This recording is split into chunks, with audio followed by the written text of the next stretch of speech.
and engagement is going to increase retention. What we need to have happen here is a very rapid change in behavior. Social selling is more about the people than it is about the technology. Lenwood Ross, welcome to the ROI Online Podcast. Amazing, right?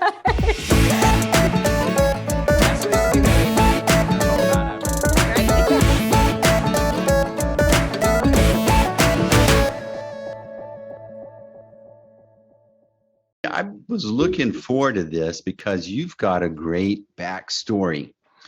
You worked at a big deal place. You were earning big money. This is true. Okay. You learned a lot. Then you left to go work, help your dad out. But that turned into a train wreck. That's right. Right? You've got a family. You know, everything was just like, it was like smoldering after that. Yeah. And then what'd you do? You got focused, you dug in, and then we're talking right now. Your company is Accelery.com. Yeah. What is Accelery.com? Well, it's a great place. I am focused on digital transformation. We're a digital transformation consultancy, very focused on the people part of that, which is often overlooked. So we're really focused more on culture, helping people change their behaviors, and specifically developing digital skills for creating demand for their products and services, right? I help people create demand for their products and services without cold calling, without endless emails that never get answered, without, paid advertising bills that would choke an elephant. So that's what I do. So give us that backstory that I alluded to here in the beginning. Walk us through that. Sure. So yeah, I went to some big time expensive schools, and because of that, I went to law school, right? University of Pennsylvania Law School, and I was able to get a good job out of law school. And right when I got out of law school, all of a sudden salaries started going through the roof. I mean, they're really high now, but when I got out, they jumped quite a bit, and this was at the beginning of the internet and all that. Anyway, I'm going off a little bit on a tangent. I ended up working in private practice for a number of years, and then I went in-house to a corporation where I was the senior corporate attorney for the company, $2 billion retailer.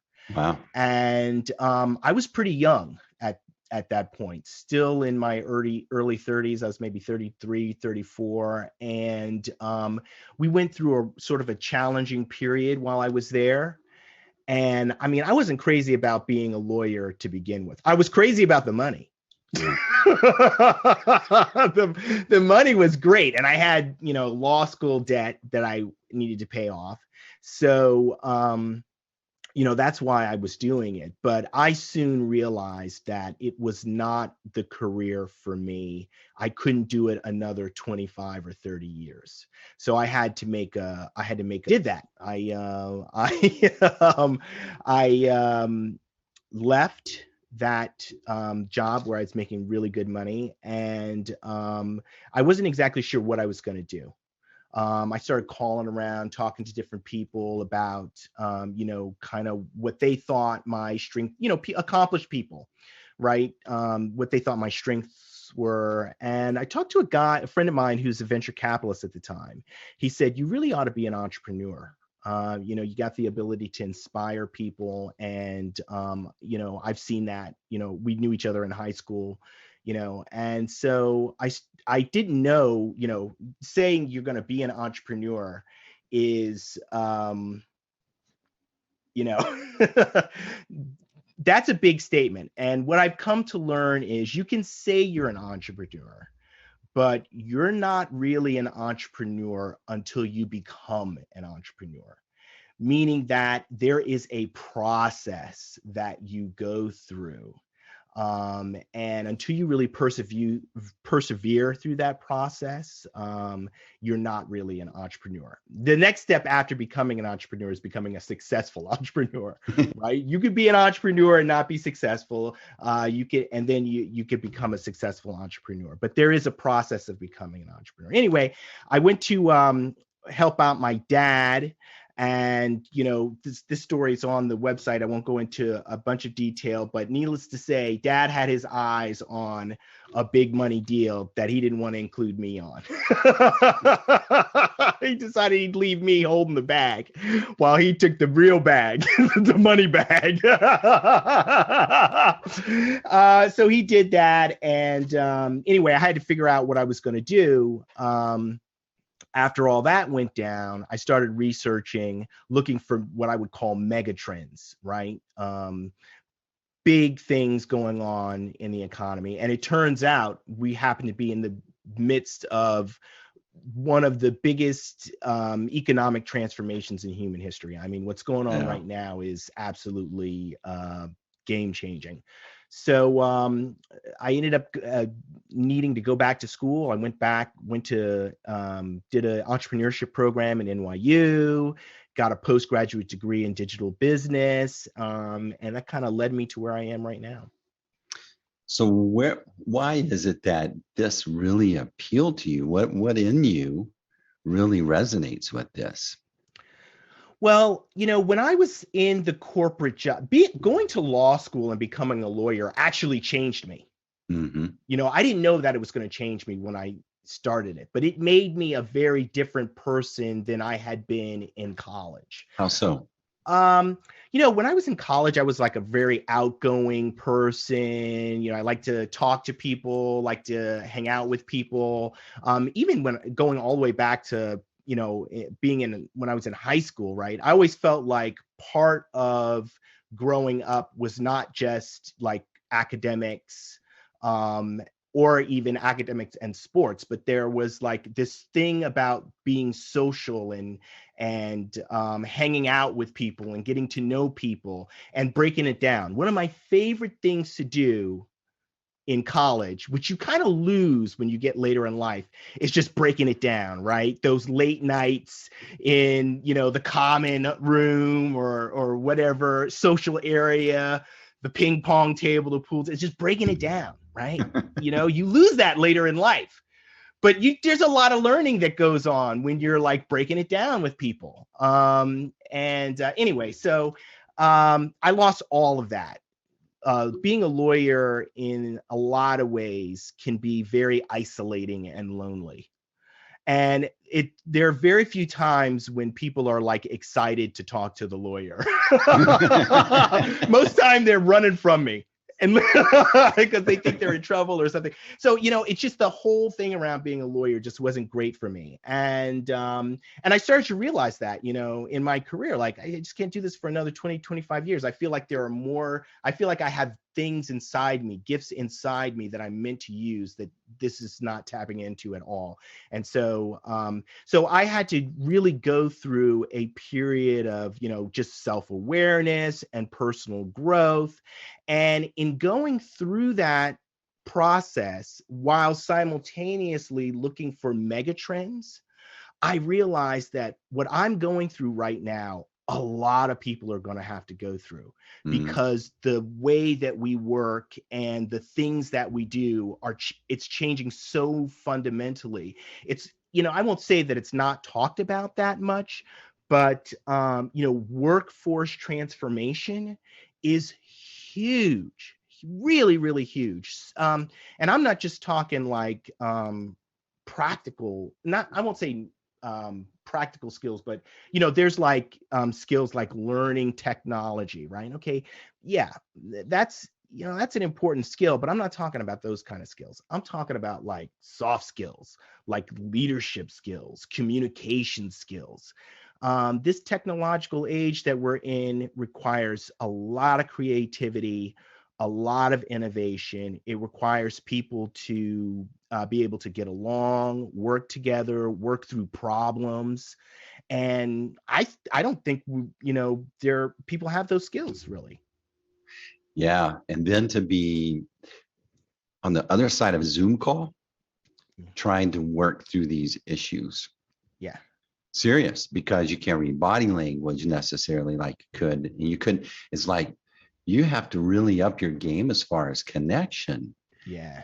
And really being with someone, even though you're in New Jersey, I'm in Texas, Yeah. and yet we have a synergy going right now. Yeah. Yeah. That's rare. Yeah. Yeah. But it's something that you can develop, right? It is something that you can develop, and really that's what social media is about. I mean, we're going to talk about that a little later, but it's human to human connection at scale. So it just suits me well.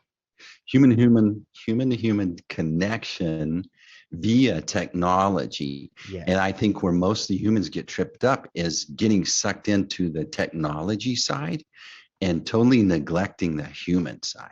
Absolutely. Actually, wrote a blog about it, where I just say that, one of the reasons why people kind of get social media wrong, or they don't grasp it, is because that very thing you just said. They fundamentally are missing the power, right? I was just talking the other day about, do you remember three-way calling? Yeah. Okay, right? The three-way calling was this amazing technology where you could get three people on the phone at the same time. Right? If you could hit it right and not hang up on the first person. Yeah. All of a sudden you got three people who could have a conversation. Well, today, and by the way, you had to pay a lot of money to be able to do that. Like, that's a service that my family could not afford.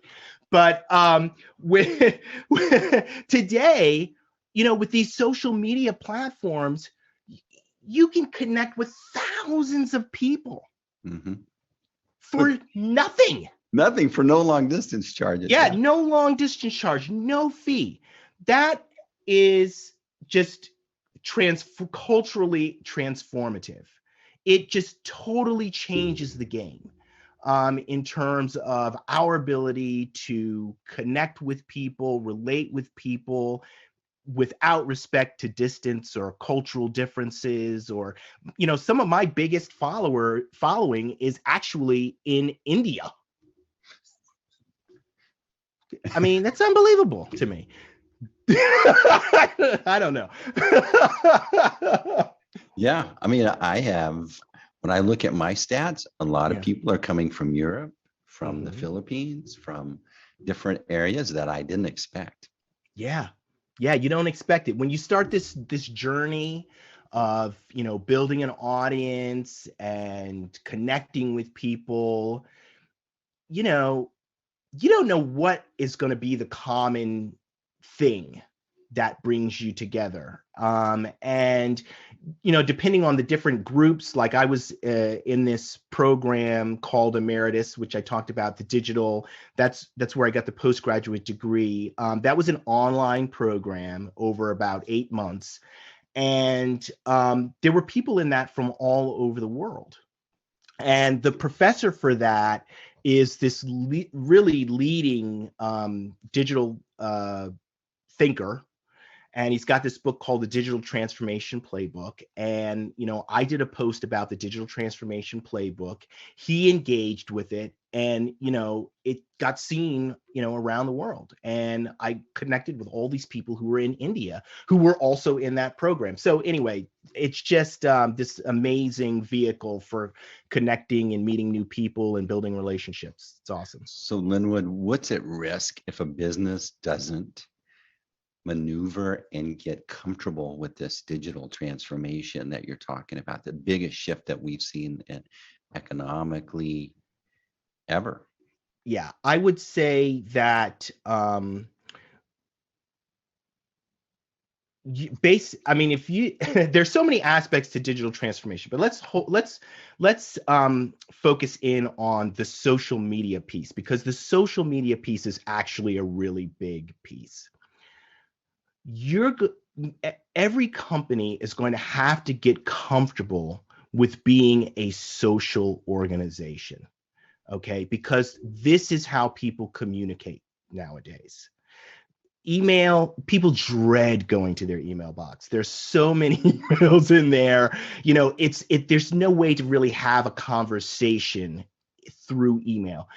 Yes, you've got these platforms like Slack and Teams, and those things are enabling. But in terms of the town square, that's social media.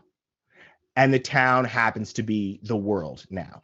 So you've got to get comfortable being a social organization, because when you become a social organization, now you can get really close to your customers. By the same token, you can also get close to your competitors' customers. So the companies that actually move first with adopting social media and becoming a social organization, those companies are going to have a significant unfair advantage going forward. I find that when you tell a business person, I work with entrepreneurs generally that have 20 or less employees. Okay, that's the backbone of the American economy, right? And when you tell them we need to get you social media set up, right? They have this reaction that their face, they make this look on their face. If you guys are watching on YouTube, it's like, Steve, you just said this most stupid thing in the world. And it's like, look, I need you to think of yourself not as a plastic surgeon. You're a multimedia publishing house. Yep. And they're like, I'm trying to run a good business here. Lenwood, what's your answer to that objection? Running a good business means getting customers. It means protecting your existing customers, right? When you run a business, you can't assume that your competitor is not going to take your customer. And the reality is, with social media, I can get so close to your customers so fast, it will make your head spin. Right? So if that's a professional services, especially because professional services, they make their money by selling their knowledge. So if I'm a lawyer or an accountant, and I get close to your customers on social media, and I start publishing articles and writing posts, and I call it an aha moment. That's when your customer says, I'm not going to stick with this guy who I never talk to. I never hear from him. He's never given me any value unless I'm paying him for $500, $800 an hour. I'm going to go with this guy, because he's always top of mind. I see, even though I'm not talking to him directly, I'm getting his information through my social media feed, and he's given me aha moments. And all I have to do is, I don't have to do anything. If I just click on this and I like it, or maybe he's got something in here that I can click through, and I'm gonna be able to download a little bit of information, and I know I'm gonna be able to reach out to him and get him through LinkedIn or however. You're done for. You're done for. You've got no defense to that, right? And that is the power of social media. We can get so close, so fast, and what's powerful is, even though it's technologically enabled, it's not technology driven. It's actually relationship driven. Yeah. It's value driven. So it's not like I'm getting close to your customer and I'm not delivering value. It's because I'm delivering value that the customer is like, I like this. Yeah. And I know I can also create the feeling. How many people, follow these celebrities on social media, just as an example. and they're following the celebrity. The celebrity's given them so much of their life, they feel like they know them. Celebrities will tell you that all the time. People come up to them in the street as if they know them because they've seen so much of the person's life on social media. Yeah. We can create that. We can create rapport using social media. We can create a closeness that if you're not doing it to protect your customers, to build your own relationship with your existing customers, someone will take them. Wow. So if you're watching on YouTube, you're watching a great conversation with Lenwood Ross. His company is Accelery, Accelery.com. Or if you're listening on verbal, you're missing a great conversation on the video. Okay, so social selling is on your website, and I love that term. Okay, and so this is a part of the conversation on the ROI Online Podcast, where I like to ask maybe 3 or 4, 5 little questions, a couple of minutes answers, but these are topics that people are really want to know about. What is social selling compared to social media? Sure. Social selling is really, and I really should call it strategic social selling, because it's using a defined process, a defined methodology for building relationships and turning those relationships into commercial interaction. It's specifically for selling, even though you don't, the last thing you want to do is sell. That's the last thing, it's sort of a misnomer because we call it social selling. I didn't call it that, but that's what it's called. But really, that's the last thing that you want to do is sell. You don't want to, we call it connect and pitch, right? This is the disaster that we see going on social media all the time is I connect with you, and in that connection, I pitch you. That is the antithesis of relationship building. Nobody wants to be sold, ever. Nobody wants to be sold. So we have to go through a process. The thing about that is that with strategic social selling, we can go through the process of building our network and developing relationships at scale. We can do it with thousands of people, tens of thousands of people simultaneously, as opposed to if you were involved in a networking group in an analog way, you could only do that with maybe 20 people in your networking group. Every once in a while, you might have a mixer with another networking group, so you meet like 40 people. And a big 40 people. And, there's all kinds of friction in the referral process when you're in a analog physical, right? I got to get this guy to call the next guy and he's got to remember, Lenwood does this. And, it's all this friction to make the referral happen, to make the recommendation happen. With social media, those things happen frictionlessly, easily.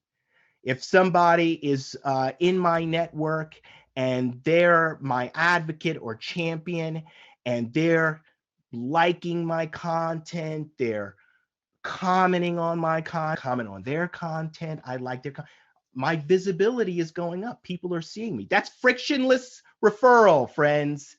That's frictionless. The person has to do nothing other than like. It's a click or a quick comment, and vice versa. So, that's very different from what we typically see, which is just tactical, people just throwing up a post and being like, nothing happened. Or this has, how does this add value, this person's birthday party or whatever it is? You know what I mean? There's that's sort of like aimless social media stuff.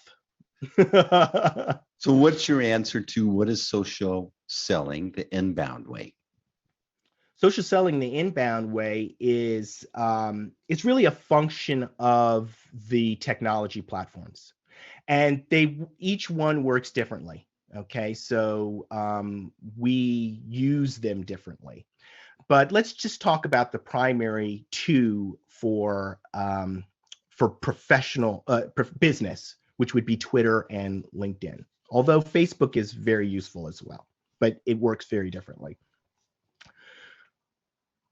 Creating content and having that content amplified. When I say amplified, I simply mean that if someone likes your content or they comment on your content, sometimes referred to as engage, they engage with your content, their network then sees your content.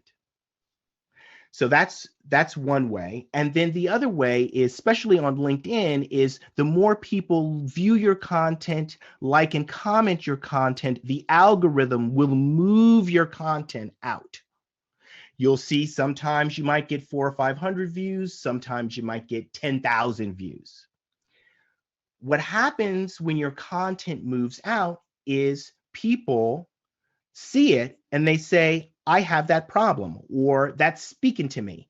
This is, we're creating content for an audience. We're creating content with a purpose. When they do that, then they come to you.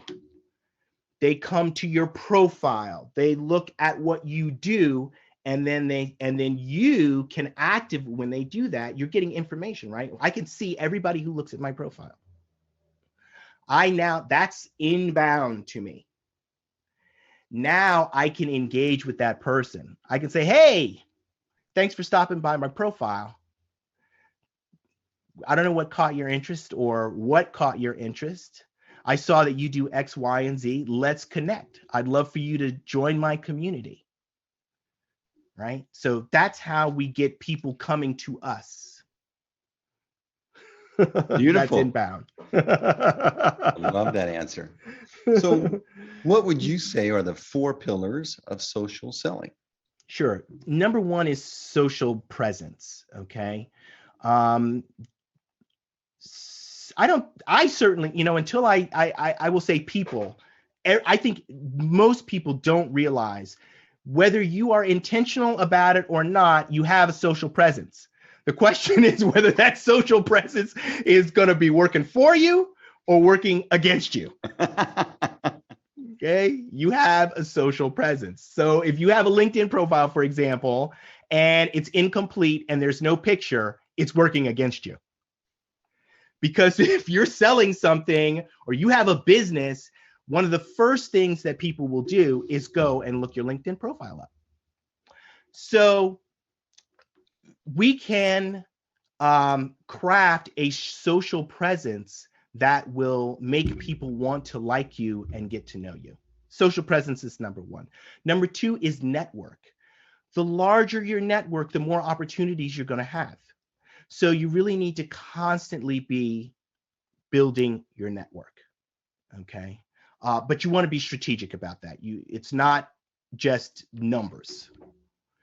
Because if you have 20,000 people who don't care about what you do or what you have to say, it will be meaningless.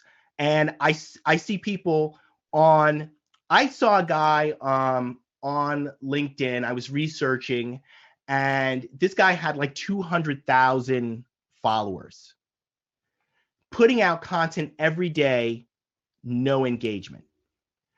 That told me that he either used some kind of automation or some kind of something to get all these followers that don't care about what he's writing about. Because I don't know how you have that many followers. And I mean, literally, he had like 1 like with like 100, I think it was like 178,000 followers. That's ridiculous. So anyway, that's not going to do you any good. So you want to basically be crafting a network that turns into a community over time. Okay, so that's number 2. Third thing is engagement, right? We want to engage with people and we want people engaging with us. And there are things that we can do to make that happen. And the 4th thing, this is the foundational underlying thing. You need this, and there's 2 forms. It's content. You got to have content. Everybody needs content.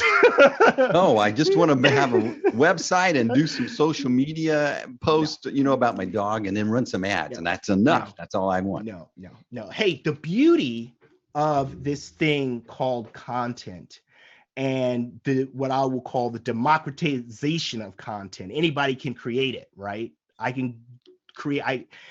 The beauty of it is that you can now get your viewpoint, your message out. Okay. So if you're somebody that has something to say, this is like the goose that laid the golden egg, because now the unique selling proposition is you. So if you have, even if, I tell people this all the time, I use the content. That might sound bad, but it's called sharing. I share content as well as create original content. Okay. Taking things that I've learned and I'm formulating my own opinions about it, and I write an article or blog about it, or even when I post the piece that I write myself, that's original to me. But I take the content that the big Deloitte, PwC, Harvard Business Review, MIT, I take that content and I share that. But I don't just share it like, oh, here's their stuff. I always put what I think about that. Sometimes I agree, sometimes I don't. This piece is more important than that piece. And that's how I add value. That's how I build my reputation. And this is a guy, it's an insightful person. And I don't necessarily have to read this article now. So those are the 4 pillars, I would say, of social media. And that last piece is so important, man. Woo. Great answers. If you're watching on YouTube, we're breaking it down with Lenwood Ross on the ROI Online Podcast. I'm Steve Brown, your host. And if you're listening on Verbal, this is a great conversation. You need to tell your friends about it because Lenwood knows his stuff. If you're searching, like you're wanting to know, how can I really get my act together online? You need to be checking Accelery.com out. So Lenwood. Yes. Where did you get this? We've had to work to get you to kind of come out of your shell, share your thoughts and your energy. Did you get your energy from your mom or your dad? I don't know. I'm going to say that I got my energy from God, because I will tell you that my dad, I was like too much energy for my dad. And my mom was sort of just sitting back and like enjoying the show. Right. So I would say, it's just, I don't know. It's more, life is a little bit more fun that way. A little bit more energy. So you talked about being left holding the bag with your dad. Yeah. How are things now? We resolved that? Things are a little bit better. Yeah, definitely. I mean, that was a hard thing to overcome. So it definitely took a while. But forgiveness is freeing for the forgiver.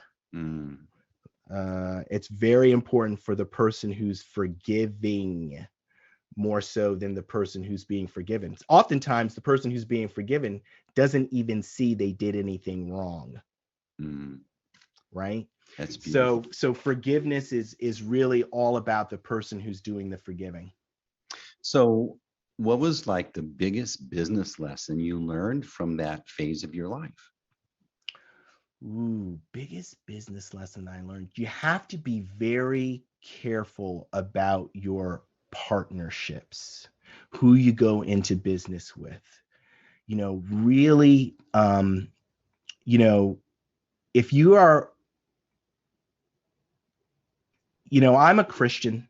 And so I take my cues from biblical values, right? And there are some people that display biblical values. They don't really even know they're biblical values, right? They don't know that's what they're doing. But you can use that book as a really good guide for character, right? That is a great way to assess, people's values. And you got to just be very careful about that. Wow, excellent. So on your at Accelery.com, you have some classes. Tell us about. You have several choices that folks Sure. can. So tell us, what are they? Who are they for? Sure. So I have a class on there that's a what I call a foundations course. That's basically about social presence, and anyone can take that course. It's especially targeted to folks who are interested in taking one of the longer courses, so they can see not only the quality of the content, but also they can see the platform that we use, which is a really powerful collaborative learning experience platform. The reason we use that platform is that it's been scientifically proven to increase engagement, and engagement is going to increase retention. What we need to have happen here is a very rapid change in behavior. Social selling is more about the people than it is about the technology. So we've got to get you doing some different things in order to make that work. So we've invested in this collaborative learning experience platform. Then I have different ways that I can deliver this program. I can deliver to a small group of 10 using the platform. I can deliver to larger groups, 20, 30, and then, massive groups, thousands of people, where we really have to craft a whole program. So basically the different programs are just for different size organizations or different situations, depending on how I like to craft the program to the organization and what they want to achieve. So I'm curious, I'd love to hear a success story. Tell us a before and after. Okay, sure. So we have a client that had basically no pipeline. They had no their marketing wasn't working, and this is mid pandemic. Mm-hmm. Marketing's not working, and they really just had no idea what they were going to do. We showed them what they needed to do.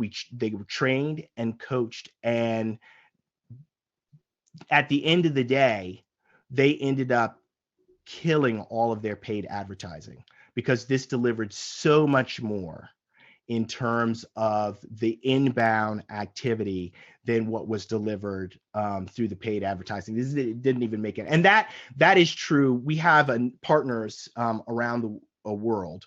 I'm part of a group called DLA Ignite, and we see that, we see that in Europe, we see that out west, everywhere. People canceling their paid advertising because of ad fraud. I don't know how much people know about ad fraud, but there's a lot of ad fraud out there. It just doesn't deliver what you need. And this is so much more powerful.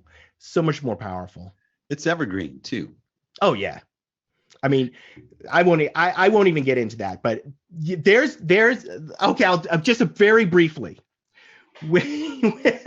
Okay, when you develop relationships with your customers and you're in constant contact with them and you're listening to them, what happens is they begin to reveal problems, their ongoing problems to you, and then you can take that and shape solutions for them.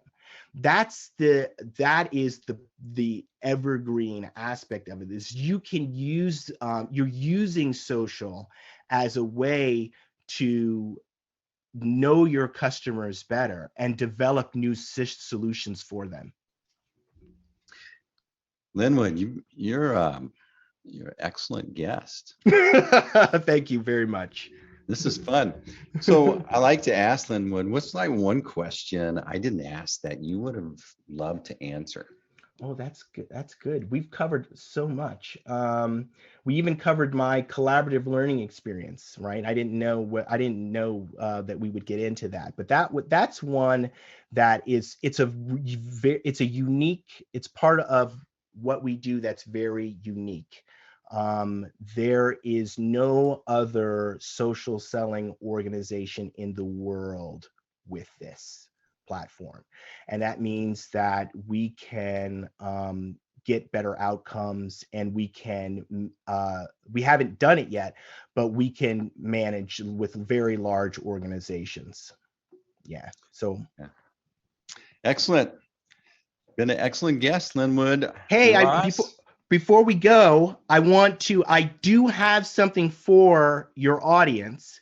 Oh my. Wait, there's more. But wait, there's more. If you go to Accelery, ACCELERY.com / ROI Online, there is a takeaway there. It's called 5 steps for your for a likable social presence. 5 steps for a likable social presence without saying a word. So I go through 5 steps, 5 things that you should do to make your social presence more likable. Awesome. That's a great value. I'm going to be the first one to download that. So how can people reach you, connect with you, work with you? Hey, so when you go and get that Accelerate, I'm going to ask you for your LinkedIn URL. So you can give me your LinkedIn URL there. I don't want your email because I don't want to get email. And I don't think anybody else wants any more email. Just connect with me on LinkedIn. You can also just look me up on LinkedIn. If you just want to connect with me on LinkedIn, you can do that as well. Lenwood, Lenwood, LENWOOD M Ross. Okay, that's my name on LinkedIn. And if you type that in, I will come up. You can also, like I said, download this little piece and get some help with your social presence. Lenwood M. Ross, you've been a great guest on the ROI Online Podcast.